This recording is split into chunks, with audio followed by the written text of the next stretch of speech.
യേശുവിൽ ഏറെ സ്നേഹമുള്ളവരെ, പുതിയൊരു ദിവസം നൽകി ഈശോ നമ്മെ അനുഗ്രഹിച്ചിരിക്കുകയാണ്. നല്ല ഈശോയ്ക്ക് നമുക്ക് നന്ദി പറയാം. ഇന്നേ ദിനം നാം ചിന്തിക്കുന്നത് സഹനത്തിലൂടെയുള്ള വിശുദ്ധീകരണത്തെക്കുറിച്ചാണ്.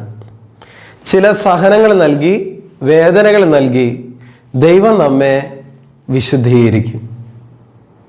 അപ്പസ്തോല പ്രവർത്തനങ്ങൾ 9-ാം അധ്യായത്തിൽ നമ്മൾ കാണുക സാവൂളിൻ്റെ മാനസാന്തരമാണ്. ക്രിസ്ത്യാനികളെ പീഡിപ്പിച്ചിരുന്ന സാവൂൾ മാനസാന്തരപ്പെടുകയാണ്. ഒരു മിന്നലൊളി അവൻ്റെ മേൽ പതിക്കണം. അവൻ നിലം പതിച്ചു എന്നാണ് കർത്താവിൻ്റെ വചനത്തിൽ നമ്മൾ കാണുക. കർത്താവ് ഇപ്രകാരം പറയുന്നുണ്ട്, നീ പീഡിപ്പിക്കുന്ന ക്രിസ്തുവാണ് ഞാൻ.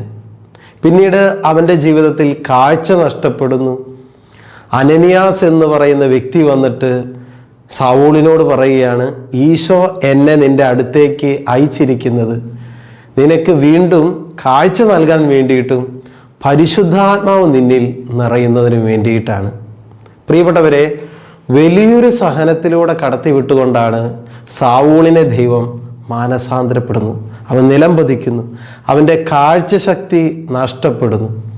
അനനിയാസ് വന്നിട്ട് വീണ്ടും അവന് കാഴ്ച നൽകുന്നു, പരിശുദ്ധാത്മാവിനാൽ അവനെ നിറയ്ക്കുന്നു.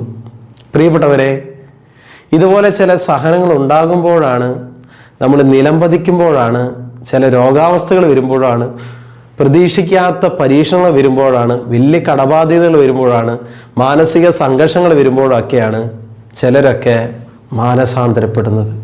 പ്രിയപ്പെട്ടവരെ, സാവൂളിന് കാഴ്ച കിട്ടിയതുപോലെ ചിലരുടെ ഉൾക്കണ്ണ് തുറക്കുന്നത് വലിയ സഹനത്തിലാണ്. നമുക്കറിയാം, വലിയ സഹനങ്ങളൊക്കെ ഞെരുക്കങ്ങളൊക്കെ വരുമ്പോഴാണ് നമ്മൾ ഉള്ളുരുകി ദൈവമേ, ഈശോയെ ഞങ്ങളെ രക്ഷിക്കണേ, എന്നെ രക്ഷിക്കണേ എന്നൊക്കെ നമ്മൾ പ്രാർത്ഥിക്കുന്നത്. അതുകൊണ്ട് പ്രിയപ്പെട്ടവരെ, സഹനം നല്ലതാണ്. സഹനത്തിലൂടെ ഒരു വിശുദ്ധീകരണം സംഭവിക്കും. എന്നെ കേട്ടുകൊണ്ടിരുന്ന പ്രിയപ്പെട്ട മകനെ, മകളെ, നിൻ്റെ ജീവിതത്തിൽ സഹനമുണ്ടോ എങ്കിൽ ദൈവം നിന്നെ, ഈശോ നിന്നെ വിശുദ്ധീകരിച്ചു കൊണ്ടിരിക്കുകയാണ്. പ്രഭാഷകന്റെ പുസ്തകം 2-ാം അധ്യായം 5-ാം തിരുവചനത്തിൽ നമ്മൾ ഇപ്രകാരം കാണും, സഹനത്തിൻ്റെ തീച്ചൂളയിലാണ് കർത്താവിന് സ്വീകാര്യരായ മക്കളെ കർത്താവ് ഒരുക്കുന്നത്. അപ്പോൾ ഒരു സഹനം, ഒരു വേദന, അത് കർത്താവിന് നമ്മൾ കുറച്ചും കൂടി പ്രിയപ്പെട്ടവരായിട്ട് മാറാൻ വേണ്ടിയിട്ടാണ്. ആ സമയത്ത് ദൈവത്തെ കുറ്റം പറയരുത്.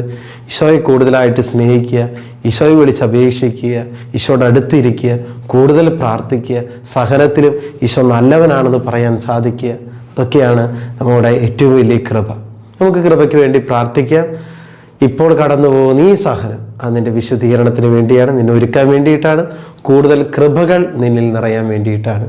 കൃപയ്ക്ക് വേണ്ടി പ്രാർത്ഥിക്കുക. നല്ല ഈശോയെ, ഈ സന്ദേശം കേട്ടുകൊണ്ടിരിക്കുന്ന എല്ലാ മക്കളെയും അനുഗ്രഹിക്കണമേ. പ്രത്യേകിച്ച് വലിയ സഹനത്തിലൂടെ കടന്നു പോകുന്ന മക്കളെ സമർപ്പിച്ച് പ്രാർത്ഥിക്കുന്നു. കർത്താവെ, ഇതെല്ലാം വലിയ അനുഗ്രഹമാക്കണമേ, അത്ഭുതമാക്കണമേ, കൃപയാക്കി മാറ്റണമേ. യേശുവിൻ്റെ അധികാരമുള്ള നാമത്തിൽ അതിനുള്ള അഭിഷേകത്തിനായി ഇവരെ ഞാൻ ആശീർവദിച്ച് അനുഗ്രഹിക്കുന്നു, ഇപ്പോഴും എപ്പോഴും എന്നേക്കും. ആമേൻ.